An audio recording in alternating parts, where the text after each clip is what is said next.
우리 인생을 살다 보면은 우리가 뭔가를 향해서 이렇게 가잖아요.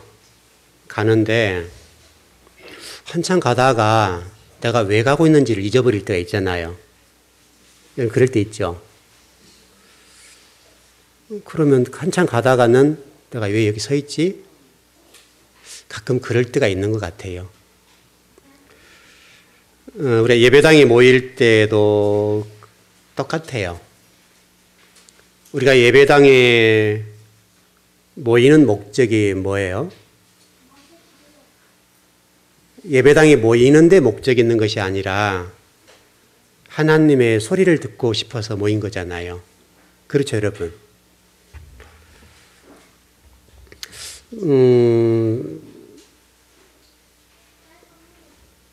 분명히 우리가 예배당에 모여서 예배를 드리고 또 여러분 인생도 똑같고 그런데요. 때로는 우리가 어떤 목적을 상실하고 살아갈 때가 있어요. 우리가 이 사실만 예배를 드린 문제랄지 인생을 살아가는 데 있어서도 마찬가지인데 이 문제만 좀 정리가 된다면 그래도 우리 인생이 조금 보람되게 살 것 같긴 해요. 아마 여러분 이런 고민들 많이 할 것 같아요. 이 세상에 좀 돌아가는 내용들을 보면 분명하게 이와 같은 문제 같아요. 목적을 상실해 버리니까 내가 지금 뭐 하고 있는지를 모르는 거죠. 바로 이제 그런 것들이 현대의 시대에 좀 들려지는 소리가 아닐까 싶긴 해요. 지금 국민들이 어마어마하게 소리를 하고 있잖아요. 소리를 하는, 어제는 횃불을 들고 이렇게 나오시고 그러셨던데, 촛불 횃불을 들고 나오는 목적이 뭐냐면, 이제 박근혜 대통령이 퇴진했으면 좋겠다. 이제 그 얘기를 하잖아요. 그런데 지금 박근혜 대통령도 그렇고, 여야 정치인들도 그렇고, 그 목적을 잃어버린 것 같아요. 그러니까 박근혜 대통령의 세 번째 담화를 듣고 여당과 야당이 한동안 이 목적을 상실했었어요. 그래서 국민들이 질타를 당하게 되고 그랬죠. 그러니까 국민들이 왜 분노하는지 그 목적을 잊어버린 거죠. 여러분 이제 이게 그냥 단순하게 이런 거라 보지 말고 나에게 대비를 시켜보자고요. 우리들도 지금 인생을 살아가는데 거의 비슷해요. 내가 왜 살아가는지, 내가 왜 이 일을 하는지 그 목적을 상실할 때가 많아요. 여러분, 이 일을 하려고 하는데 목적은 아니잖아요. 그렇죠? 그래서 우리 학생들이 공부를 한다면 공부를 하는 데 있어서 목적은 아니잖아요. 그 공부를 통해서 어떤 뭔가를 해야겠다는, 뭔가 목적을 이루려고 하는 목적이잖아요. 근데 공부가 목적일 때가 많아요. 또 정치도 똑같고 여러분 삶도 똑같은데 현재 지금 나라가 시끄럽고 이렇게 되는 것은 이 속에서 우리가 뭔가 배워야 되겠는데 지금 국회의원들을 보면 여야의 국회의원들이 분명히 목적은 나와 있는데 목적이 좀 상실되고 여야 간에 대립하고 싸우고 있는 것을 정쟁이라고 그러잖아요. 이 정쟁하는 모습을 보면 여기서 우리 인생을 많이 배우는 것 같아요. 모두에 말씀드린 대로 내가 왜 지금 이 예배당에 와 있지? 내가 지금 여기 예배당에 소속돼 있어 모이는 데 초점이 있는 것이 아니라 예배를 통해서 주님의 소리를 듣고 앞으로 나가자는 얘기잖아요. 그런 목적인데 그와 똑같아요. 그래서 저 개인적으로는 정치인들이 똑똑한 사람들이잖아요. 똑똑한 사람들인데 왠지 모르게 그쪽만 가면 멍청이들이 된 것 같아요. 바보짓들을 많이 해요. 그러니까 왜 그러지 저 사람들죠? 굉장히 명석한 사람도 많고 공부도 많이 하고 굉장히 똑똑한 사람들이 많은데 그 많은 똑똑한 사람들이 그곳에 가서 바보짓들 하니까 도대체 저 집단들은 뭔가 이 생각을 하게 된 것 같아요. 그러니까 국민들의 요구에 대한 응답을 하기보다는 자신들의 유익을 구하잖아요. 지금 여도 그렇고 야도 똑같잖아요, 지금. 그러니까 지금 이 문제 해결이 안 되는 데 있어서 결정적인 게 뭐냐면 좀 세멀하잖아요. 어떤 대선 주자들의 생각에 따라서 여도 야도 똑같이 돌아가잖아요. 그러니까 야권에서는 좀 빨리 하려고 하고 여에서는 미루려고 하고 이것은 결국은 똑같은 목적을 두고도 자신들의 이해 득실을 따진단 말이에요. 국민은 그 다음 문제예요. 실제 국민들은 얘기하는 게 국민이 주권이다 그러잖아요. 지금 이번에 촛불을 들었을 때에 국민들이 얘기한 게 뭐냐면 내가 주권인데 니들이 왜 주인 노릇 하려고 그래. 이 얘기를 하고 있거든요.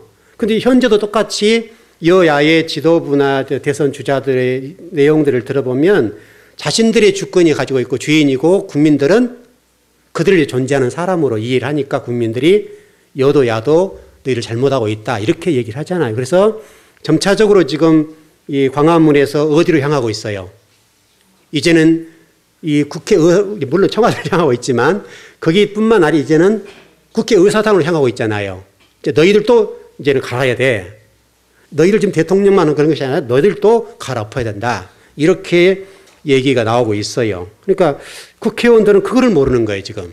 그걸 몰라서 결국은 이제 이번 기회에 이 국회의사당 쪽에서 어제도 보니까 상당하게 많은 분들이 모여서 너희들 내려와 이렇게 얘기를 하고 있거든요. 그럼 결국은 박근혜 대통령의 어떤 의도 가지고 얘기한 것에 대해서 여야가 흔들리고 또 셈법에 따라서 이 어떤 접근하는 방식이 다르거든요.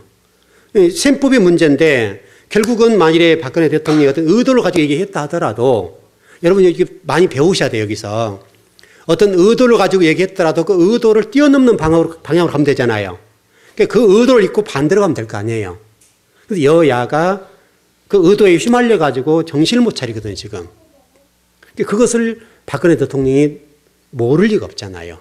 그분이 정치로 오래 한 분이고 또 주변에서 그런 분에 대해서 그런 얘기에 대해서 충분하게 머리를 짜고 왔을 거 아니에요. 그런 의도를 가지고 얘기를 던져놓으니까 여야가 확 흔들렸거든요. 그럼 똑똑한 사람들이라고 한다면 적어도 그 의도를 반해서 뛰어넘는 뭔가를 내놓으면 되잖아요. 근데 그걸 내놓지 못하고 의도에 휘말려 버리니까 박근혜 대통령 의도대로 가는 거예요. 국민들이 어제 최고로 많이 나왔다 그러잖아요. 그러니까 그 얘기 뭐예요? 너희들도 잘못하고 너도 잘못한다. 이제 그 얘기거든요. 그러니까 백성들이 많이 나와서 최대로 모였다 하잖아요, 어제. 그래서 외신들도 굉장히 이 부분에 관심을 또 얘기를 하고 있고 그러는데 지금 이 국회의원들만 또 대통령만 이거를 모르는 것 같아요. 여러분들이 이런 내용들을 가지고 시대를 배우고 소리를 들을 수 있어야 돼요. 하나님의 소리. 제가 지난 수요일 날 역사적인 사실을 가지고 우리가 이 시대에 어떻게 살아야 할 것인가에 관해서 좀 설명을 드린 적이 있어요. 조금 이제 신학적인 내용이기 때문에 처음 듣는 분들은 좀 어려울 수도 있고 또 이게 뭔가 할 수도 있는데 어떤 신학의 흐름에 대해서 또 경향에 대해서 설명을 드린 적이 있어요. 처음 듣는 분들은 조금 어려울 수 있는데 그 핵심만 좀 전해보고 말씀을 나누려고 그래요. 지금 지나온 역사를 통해서 현대 신학의 경향, 흐름, 이게 이제 문제점이라고 제가 지적을 했는데 왜냐하면 현대 신학이 발전하지 않고는 변하지 않고는 교회가 변할 수가 없어요. 왜냐하면 신학교에서 배운 그 학문을 가지고 목회자들이 배출될 거니까 그 배출된 걸 가지고 교회 앞에 와서 성도들이 설교를 할 거란 말이죠. 그러면 그분들, 신학하는 선지 동산에서 신학이 발전하지 않고 변하지 않으면 강단은 변할 수가 없어요.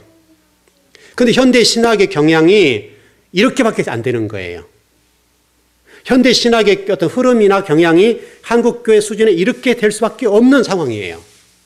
그것을 지난 수요일 날 좀 전해드렸어요. 어떤 문제였는가 하면 저와 여러분이 성경을 대하는 관점의 문제인데 성경 말씀은 변함이 없잖아요. 성경 말씀은 과거부터 현재까지 똑같아요. 다만 이 성경을 해석하는 사람들이 누구냐에 따라서 어떤 관점으로 성경을 해석하냐에 따라서 성경이 달라진단 말이에요.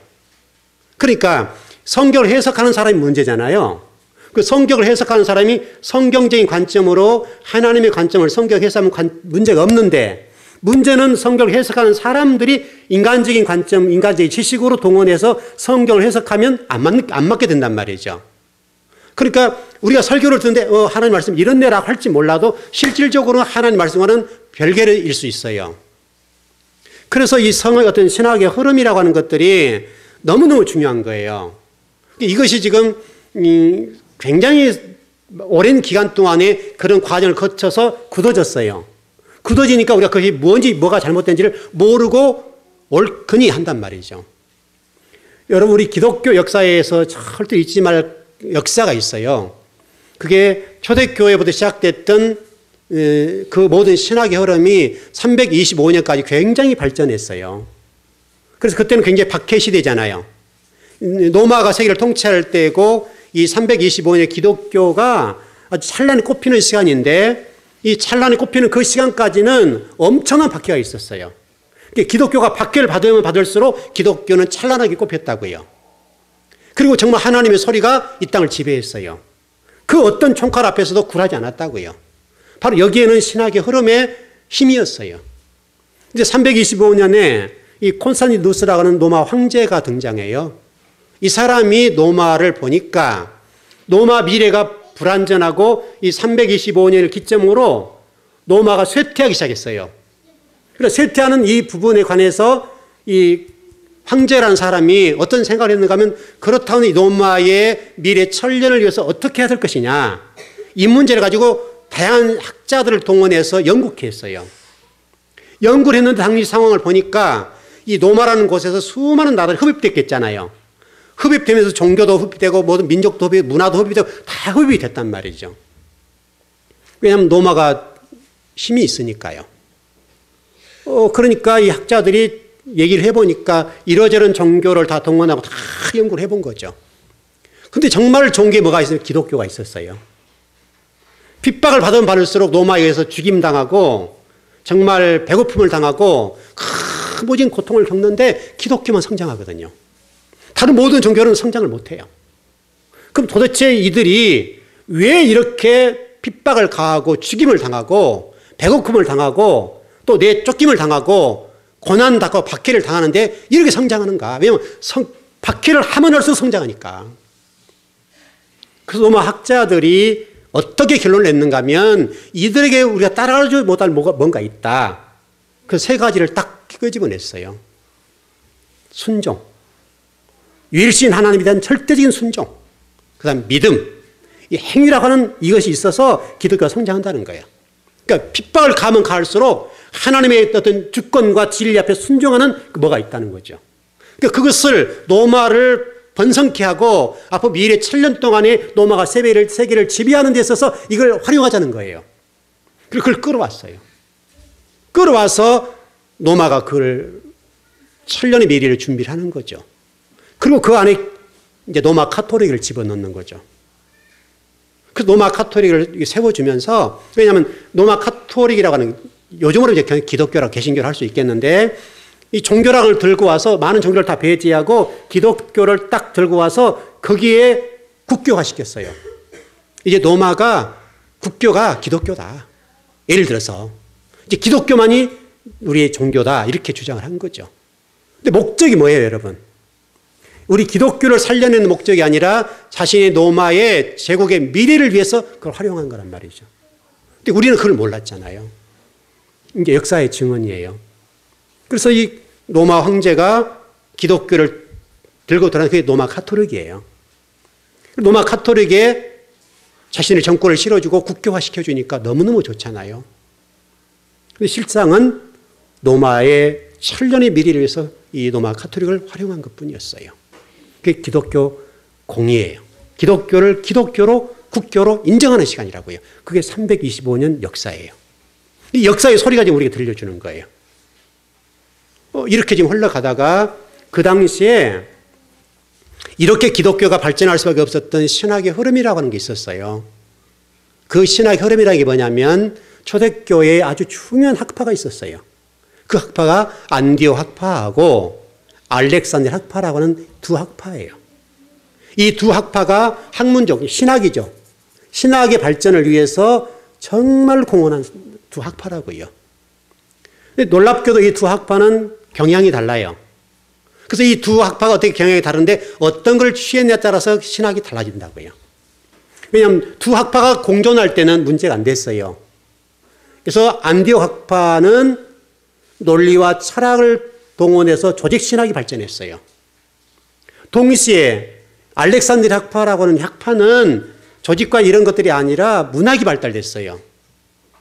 왜 그런가 하면 이것은 이런 문제가 똑같아요. 제가 수요일도 말씀드렸지만은 우리 통합 측, 저희들 속하는 통합 측이잖아요. 이 통합 측과 합동 측의 차이가 똑같은 거예요. 원래 통합 합동은 하나였어요. 한 교단이었다고요. 그런데 이 정치적인 전해가 달라서 이 두 교단이 갈라졌어요. 갈라졌는데 갈라질 때 성향이 달라요. 합동 측에서는 무엇을 취했는가 하면 학적부, 행정적인 것을 취해갔어요. 학적, 전통을 취해가 학적부, 그리고 행정적인 것을 취해갔어요. 그러나 우리 통합 측에서는 도서관을 들고 나왔어요. 이게 엄청난 차이예요. 학적부를 들고 나가고 행정적인 것을 들고 나갔단 말은 굉장히 전통을 강조하고 보수적인 부분이란 말이죠. 그런데 통합 측에서는 도서관을 들고 나왔으니까 연구를 하잖아요, 여러분. 이 차이예요. 그래서 우리 통합의 신학은 모든 걸 포용해요. 받아들여요. 그러나 거기서 녹아내는 거예요. 이게 알렉산드리아 학파와 안디옥 학파의 차이예요. 알렉산드리아 학파는 수천 년 전에 세계에서 최대의 도서관을 가지고 있었어요. 여러분, 그게 이집트예요, 이집트. 그리고 안디옥 학파는 시리아 쪽에 가깝고요. 그때는 수리아라고 얘기했습니다만 지금은 시리아에 가깝습니다. 이 두 학파가 초대교회의 신학을 발전시키는 기둥이에요. 그런데 그것이 점차 시간이 흘러가면서 이 콘스탄티누스라고 하는 황제가 그들을 끌어들여서 여러 가지 활용을 한 거죠. 그러다가 결국은 알렉산드리아 학파가 밀려나요. 밀려나서 그들이 역사 흔적 없이 사라져버려요. 그러니까 지금도 여러분, 우리가 한번 여러분 혹시라도 이집트에 가시게 되면 이 도서관을 한번 가보시면 많이 도움이 돼요. 지금도 이 이집트라는 곳에는 세계 최대의 도서관이 있어요. 지금도 3박 4일을 돌아도 다 못 돈대요.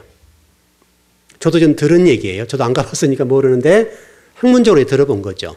그런데 이 이집트라는 곳에는 가서 이렇게 성지순례로 여행을 하게 될 때에 3박 4일을 돌아도 다 못 돈다는 거예요. 그러니까 과거 고서부터 현대 모든 서적까지 다 있는 거예요. 놀랍게도 우리나라의 모든 서적 신간들 있잖아요. 다 그거 배치되어 있어요.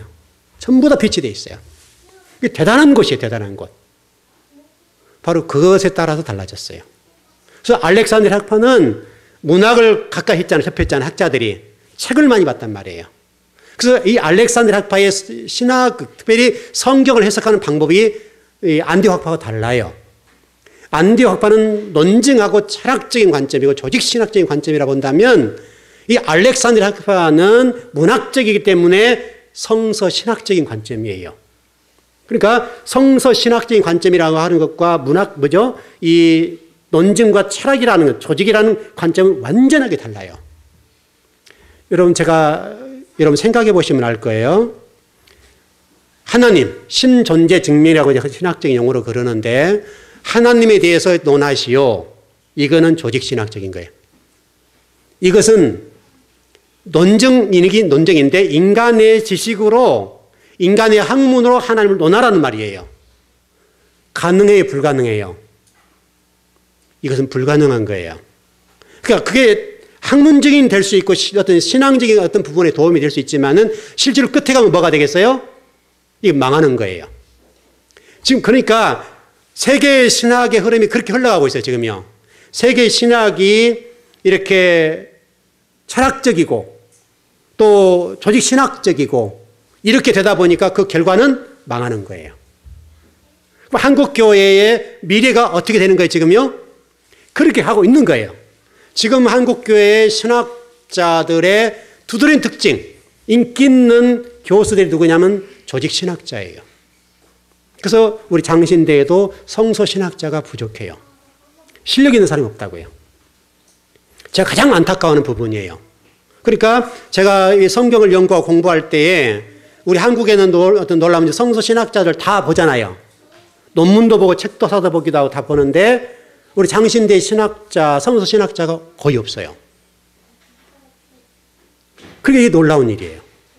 그러면 결국 그렇게 공부를 하고 나온 학생들, 우리 목회자들이죠. 목회자들은 성경을 어떻게 해석하겠어요? 성서 신학적인 관점에서 해석하지 않고 조직 신학적인 관점에서 성경을 해석한단 말이죠. 그럼 조직 신학적인 끝은 열매가 없어요. 망하는 거예요. 이게 지금 우리나라 문제예요. 한국 신학의 문제라고요. 그래서 결국 지금 한국 교회가 이렇게 침체되고 어렵게 된 것은 그 뿌리 때문에 그래요. 이와 같이 쭉 흘러가는 거예요. 이 알렉산더 학파가 키를 못 썼잖아요. 한때는 그렇게 찬란했던 문화를 가지고 있었는데 지금 현대에 와서 성서 신학이 죽어버리니까 지금 성서 신학을 연구하는 학자들이 없어요.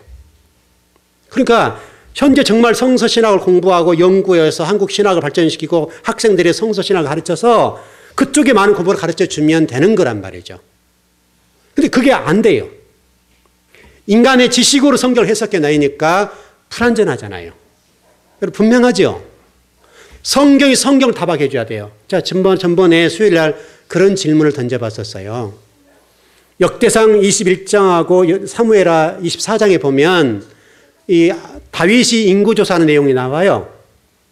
인구조사를 하게 되는데 역대상 21장에서는 사단이 다윗을 충동질했다고 나왔어요. 근데 사무엘하 24장에서는 하나님이 다윗을 충동질했다 나왔어요. 이걸 어떻게 해석할 거예요? 똑같은 본문이에요. 똑같이 인구조사한 거라고요. 근데 한쪽에서는 사단이 있다고 하고 한쪽에서 하나님이 있다고 한단 말이죠. 이것을 어떻게 해석해내냐 문제예요. 이게 여러분 성서신학이에요. 이 문제를 풀어내는 방법은 창세기 1장 21절로 가야 돼요. 창세기 1장 21절에 보면 큰 물고기라고 하는 게 나와요. 이 큰 물고기라는 히브리어 단어가 탄닌이라는 단어예요. 그게 역대상 21장에 나온 그 사단이라고 하는 단어가 똑같아요. 이 큰 물고기라고 하는 뜻이 뭐냐면 어근으로 들어가 봐야 하잖아요. 히브리어는 어근으로 들어보면 그게 사탄이 되고요. 그 다음에 용이 되고요. 뱀이 돼요. 거짓 선지자예요.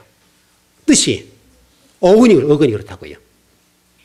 근데 하나님은 그 내용에 관해서 뭐라고 말씀하셨는가 하면 좋았다 그랬다고요. 여러분 이게 어떻게 해석이 가능합니까? 사탄을 만들고 뱀을 만들고 여러분 계시록적인 부분에 하나님의 심판 대상들이잖아요. 거짓 선지자들 하나님의 심판의 대상이라고요. 그런데 하나님이 그것을 보시고 너무너무 좋았다는 거예요. 그래서 분명하게 성경은 하나님이 그걸 창조하시고 너무 좋았다. 보기 좋으셨다 그랬다. 여러분 이걸 어떻게 논증해내며 어떻게 풀어내며 어떻게 조직신학적인 관점, 철학적인 관점에서 어떻게 지식적인 관점에서 그걸 풀어낼 수 있겠냐고요. 풀지는 못해요. 그걸 풀려고 하면 여러분 창세기 1장 2절로 가서 풀어내야 돼요. 창세기 1장 2절에 혼돈과 공허와 흑암의 상태, 그 상태가 탄인 상태예요. 수면 위에 하나님이 신이 운행했다 이렇게 돼 있잖아요. 수면 위에 하나님 신이 운행했다니까 하나님이 수면을 걸어가셨는가 성령님이 수면 위에서 누워 계셨는가 어떻게 걸어가셨는가 이런 내용으로밖에 해석이 안 되는 거예요. 어근을 찾아 들어가지 않으면. 근데 그 어근에는 뭐라고 되어 있는가 하면 영원히 마르지 않는 깊은 샘이라고 되어 있다고요. 수면 위에 운행하셨다. 그러니까 우리 인간이 그런 상태예요. 그리고 성경이 1장에 보게 되면 뭐라고 되어 있어요? 저녁이 되면 아침이 됐다. 그래 되어 있잖아요. 제가 지난 금요일 좀 설명을 드렸어요, 여러분. 저녁이 되면 아침이 됐다. 그게 하나님이 저와 여러분을 바라본 방법이에요. 그렇게 그런 자들이 여러분과 저라는 거예요. 탄인 상태, 하나님 앞에 거짓 선지자 같고 뱀과 같고 용과 같고 사탄 같은 존재들인데 혼돈과 공허와 흑암의 상태인 그런 존재들인데 내가 마르지 않는 영원한 샘물이 되어서 너희들 저녁에서 아침으로 인도할 거야. 빛으로 인도해낼 거야. 그게 여러분 탄익이라는 단어예요. 그게 성서신학이에요, 여러분. 성서신학. 성경이 성경을 해석해내는 방법이 성서신학이라고요. 이건요 인간의 논증으로는 해결이 안 돼요. 여러분 오늘 그런 내용에 대해 처음 듣는 분들은 야 성경에 그런 것도 있었어 할지 모르죠. 왜냐하면 성경이 그러니까요. 이게 신학교에서 신학생들이 가르쳐서 성서 신학에도 공부하도록 가르쳐줘야 돼요. 그래 답을 찾아낼 수 있잖아요. 이 시대 지금 이 상황이 돌아가는 우리 국가적인 이 문제에 대한 답을 제시해 줘야 되잖아요. 전부 1절에 설명을 드렸잖아요. 뱀의 머리를 설명드렸죠. 뱀의 머리와 그리스도의 머리의 차이 때문에 그래요. 이거는요. 혼돈과 공허함의 상태에 있는 그 뱀의 상태는 뱀의 열매를 맺을 수밖에 없어요. 그런데 많은 사람들이 왜 그걸 추구하냐면 그게 훨씬 성장하고 훨씬 좋게 보이고 아름답고 보암직하고 지혜롭게 탐스럽게 돼 있단 말이죠. 그게 인간적으로 성장하고 배불리 먹고 좋은 차 타고 좋은 집에 살게 되고 우리가 세상적인 명예와 성공을 바라볼 수밖에 한단 말이죠. 그래서 교회도 그렇게 가는 거예요. 교회도. 왜? 성경을 해석하는 방법, 성경의 신학이 안디옥학파를 따르니까요. 인간의 지식으로, 인간의 학문으로 성경을 풀어내니까 답이 아니잖아요. 왜냐하면 불완전하잖아요. 그러니까 성경은 성서 신학적으로 해석하면 성경은 정확하게 답이 나와버려요. 그러니까 훨씬 논리적이에요. 논리로 따지게 되면 안디옥학파의 이 조직신학적인 관점보다 성서신학적인 관점, 안디옥학파, 물론 알렉산더 학파가 주장하는 바로 문학과 성서신학적인 관점의 논증이 훨씬 논리적이라고요. 왜냐하면 알렉산더 학파의 성서신학적인 관점은 답이 딱 나와요. 그러나 안디옥학파의 이 학문은 답이 다양해요. 그러니까 누가 해석하느냐에 따라서 어떤 학문에 있느냐에 따라서 본문이 달라져 버리는 거예요. 하나님 말씀은 딱 하나인데 그 차이 때문에 우리 교단마다 성경 해석이 달라요. 또 신학을 어떻게 하느냐에 따라서 성경 본문이 달라져요. 본문은 똑같잖아요. 똑같은 본문인데 그 해석의 문제잖아요. 이게 하나님의 마음을 잘 읽지 못하는 학문의 문제 때문에 그래요. 이렇게 보면 될 것 같아요. 이 안디옥학파의 문제와 알렉산더 학파의 답을 제시하면 이 컵이죠. 이 컵 속에다가 성경책을 집어넣는 것이 알렉산더 학파예요. 이해되시나요? 여러분 성경 말씀이 이 속에 갇힐 수 있어요, 없어요? 갇히면 안 되잖아요. 이게 여러분 교리예요. 현대 신학에서 교리가 강조되는 것이 바로 알렉산더 학파의 핵심이에요. 교리가 중요한데 교리는 우리가 예수 그리스도 십자가에 죽으신가 부활하시고 재림하실 문제를 설명했잖아요. 핵심적인 교리잖아요. 중요해요. 그런데 문제는 그 교리 속에 성경을 가둬버리는 거예요. 알렉산더 학파는 교리 속에 성경을 가두는 것이 아니라 성경 속에 교리가 들어가는 거예요. 이해되셨죠, 여러분? 왜냐하면 성경, 하나님 말씀, 하나님은 이 컵 속에 갇히지 않는다고요. 하나님은 우리 지식 속에 갇히는 분이 아니에요. 근데 우리가 지금 알 때 지금 현대 신학적인 부분은 이 속에다 성경을 집어넣어 버렸어요. 이 속에다 하나님을 집어넣었어요. 그 하나님 이런 분이야. 여러분 하나님을 설명한다, 논증한다. 인간으로 다 불가능해요. 완벽할 수는 없어요. 학문적으로 이럴 것이다 라고 얘기를 할 수 있지만은 하나님이 이런 분이다 라고 규정은 못 짓는다고요. 왜? 그분은 우리가 닮게 너무 큰 분이에요. 우리 인간의 지식 한계를 뛰어넘는 분이에요. 다만 그것을 우리가 이런 분일 것이다 라고 얘기는 할 수 있어요. 그러나 그 하나님을 우리가 어떻게 설명해요? 만왕의 왕 되시고 모든 지식의 근본이신 그분을 인간의 이 알량한 지식으로, 그 알량한 조그마한 지식으로 어떻게 하나님을 다 설명하냐고요. 그럼 불가능한 거예요. 불가능한 거. 근데 우리는 그 불가능한 것을 100% 옳다고 얘기한다고요. 그래서 지금 우리 교단들마다 이단들이 득세하면서 오히려 더 어떻게 하냐면 교리로 가자는 거예요. 교리로. 그래서 교회들 가운데 성경을 공부하는 건 절대 못 가게 하잖아요. 또 교회에 성경 공부하면 그 혹시 뭐 잘못된 이단 아니야? 이렇게 간단 말이에요. 목회자들과 성도들이 성경을 공부하는 것을 이단시해버려요. 지금은요. 왜냐하면 교리로 얘기하니까. 교리로. 그래서 현재 한국 교회가 이단이 득세하면 들수록 굉장히 교리화돼요. 여러분 이게 안디옥학파예요. 두 신학이 공존하면 좋아요. 초대교회는 325년까지는 이 두 학파가 균형과 견제 서로 발전했어요. 여러분 필요하잖아요. 선과 악이 공존해 할 필요가 있잖아요, 여러분. 선만 있으면 악이 없잖아요. 그와 똑같이 이 성서신학적인 관점과 논리적인 관점과 철학적인 관점, 조직신학적인 관점이 서로 도와주면 되잖아요. 서로 공생관계를 가져서 서로 유익하게 가면 되는 거예요. 한쪽이 죽어버리니까 그 신학들이 지금 쭉 내려와서 현재 한국교회 신학을 이렇게 끌고 가는 거예요. 여러분이 절대 잊지 말 것은 하나님 말씀은 성경 속에 절대 성경 속에 갇힐 수도 없고 컵 속에 안 들어가요. 이게 중요해요. 여러분 알렉산더 학파뿐만 아니라 안디 학파 얘기를 제가 지난 수요일 금요일 말씀드렸던 것처럼 이런 생각이에요. 로마가 그렇게 각 나라와 신학들을 공유하고 뭐랄까요? 동화시켜야 되잖아요. 동화시키는 과정 속에 동화가 안 된 게 하나 있었어요. 중동, 소아시아, 유럽들 이런 나라들이 전부 로마 앞에 무릎을 꿇었잖아요.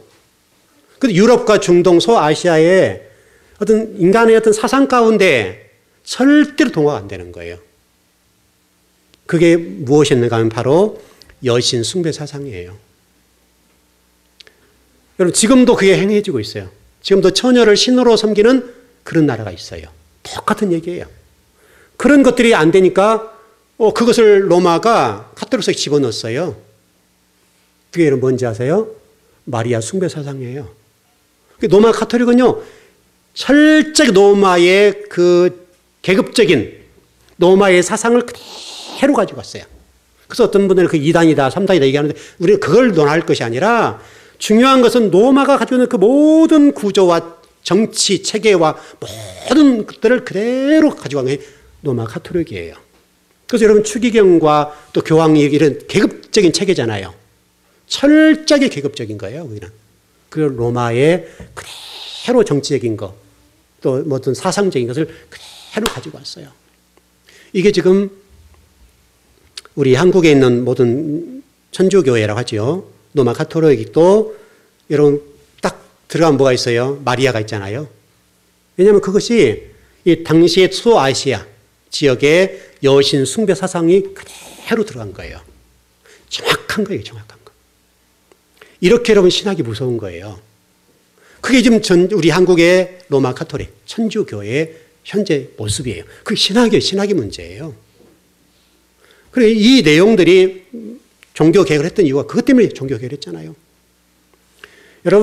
여러분과 제가 잊지 말 것은 종교 개혁자가 누터나 칼빈들이 있잖아요. 그럼 그 사람들은 당시에 흘러내려왔던 신학적인 흐름에 대한 영향을 받았을까요? 안 받았을까요? 받았겠잖아요, 여러분.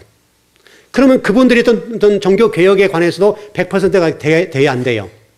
안 되는 거예요. 그것을 놓치면 안 돼요. 이게 누터가 이건 100%, 칼빈이면 100%, 이게 아니라, 왜냐하면 그 사람들 속에도 이 안디 학파의 신학적인 경향과 흐름이 있었다는 거예요. 그럼 결국은 답이 아니란 말이잖아요. 뭘로 들어가야 돼요? 성경으로 들어가야 된다고요, 성경으로. 자, 오늘 본문으로 좀 들어가서, 시간 별로 안 남았습니다만은 그런 경향을 보고 보면 돼요.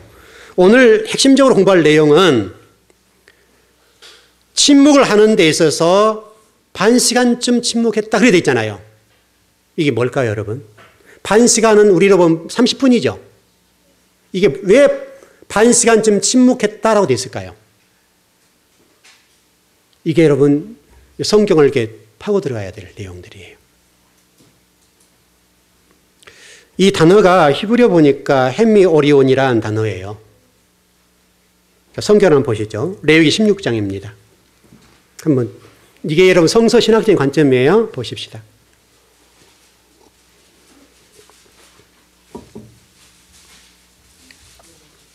레위기 16장 13절에서 14절입니다.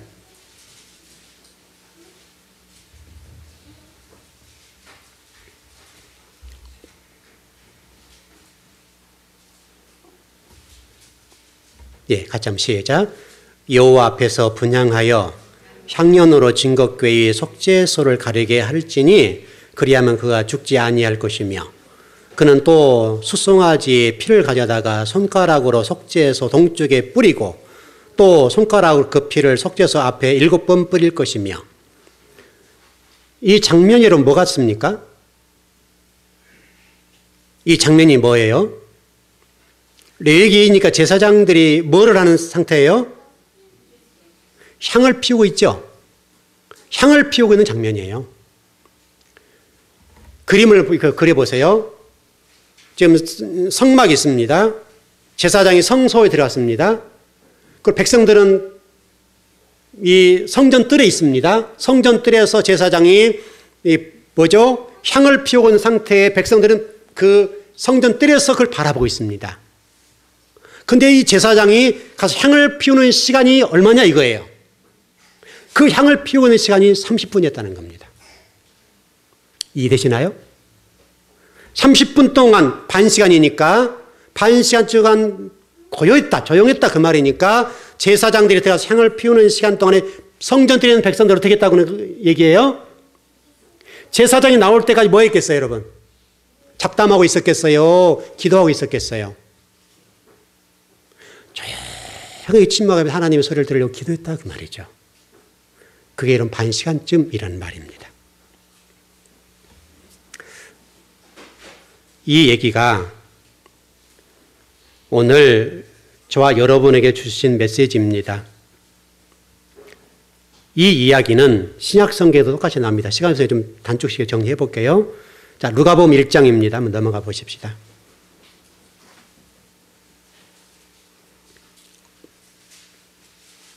누가복음 1장 9절에서 11절입니다.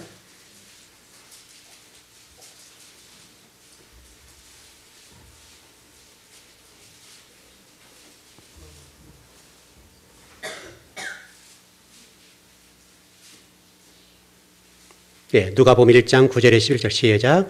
제사장의 전례를 따라 제비를 뽑아 주의 성전에 들어가 분향하고 모든 백성은 그 분향하는 시간에 밖에서 기도하더니 주의 사자가 그에게 나타나 향단 우편에 선지라. 백성들이 뭐 했습니까? 기도했다. 그죠? 여러분이 하나님의 소리를 들으려고 한다면 어떻게 해야 된다는 얘기예요? 기도해야 된다. 이 민족이 어렵고 힘드니까 하나님 지금 우리에게 들려준 메시지예요. 너희들 이 나라와 민족을 위해서 기도해라. 교회에 위해서 기도해라. 그런 얘기입니다. 이게 하나님의 소리입니다. 지금 저와 여러분이 해야 될 일은 하나님 앞에 기도하는 겁니다. 오늘 본문도 그렇게 쭉 나와 있습니다. 그런 내용들 3절 5절에 보면 또 다른 천사가 와서 제단 곁에서 금양도를 가지고 많은 향을 받았으니 이는 모든 성도의 기도와 합하여 보좌가 금제단에 드리고자 함이라. 향년이 성도의 기도와 함께 천사의 손으로부터 하나님 앞으로 올라가는지라. 천사가 향로를 가지고 제단에 불을 담아다가 땅에 쏟음에 우레와 음성과 번개와 지진이 났다. 이렇게 설명합니다. 이 시대에 하나님이 저와 여러분에게 들려주신 메시지입니다. 지금 우리가 해야 될 일은 한국 교회 신학을 위해서나 이 민족을 위해서 기도해야 된다. 그런 내용입니다. 더 좀 깊이 들어가보면 분향을 피우는 이런 내용들인데 좀 우리가 예루살렘적인 관점으로 정리해 보면 이 8절 이후의 얘기를 좀 정리해 보십시다. 간략하게 좀 정리 마칠게요. 이 내용은 여리고성이 전번 설명을 드렸어요. 무너졌다 그랬죠. 지금 이 본문에서는 예루살렘 성전이 무너진 얘기를 하고 있는 거예요. 그리고 동시에 지금 우리에게 뭐를 들려주신가 하면 네가 예루살렘 성전이야. 네가 무너져야 돼. 그러니까 우리가 무너져야 우리의 어떤 사상과 논리와 철학과 조직신학이 무너지고 성서신 하나님 말씀하신 그 음성으로 들어가면 이 민족은 살 수 있다는 거예요. 그거를 들려주시는 거예요. 지금 한국 신학이 살 수 있는 방법이 뭐예요? 교회가 살 수 있는 유일한 방법은 말씀으로 돌아가는 거죠. 그 길밖에 없습니다. 여러분 그래서 계시록에서는 복음이라고 그랬잖아요. 복음 중에 복음이라고 그랬죠. 복음입니다. 이 신학교와 교회가 살 수 있는 길, 성도가 살 수 있는 길과 이 민족이 살 수 있는 길. 제가 모두 말씀드렸던 창세기 1장 2절에 혼돈과 공허와 흑암의 상태는 이 민족들, 우리들, 그들을 살 수 있는 유일한 길은 수면 위에 성령이 운행하시는 것 같이. 다시 설명하면 하나님 영생하시는 샘물의 그 깊은 깊은 그 은혜가 여러분과 저와 민족이 있어야 된다 그거죠. 그러면 살 수 있습니다, 여러분. 여러분과 제가 그 하나님의 음성을 듣고 복된 시간이 되길 바랍니다. 기도하겠습니다.